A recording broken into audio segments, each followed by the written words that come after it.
what do you think about, like, what was in your mind that you're going to give name to your brand Hawa Couture?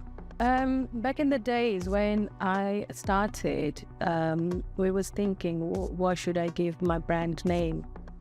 And we couldn't find any name, and I didn't want it to give like my own name or my kid's name or anything like that, just to call. Because many people does. Yeah, and then I was thinking like with one of my friends, and like she like helped me out, and we both together decided like Hawa.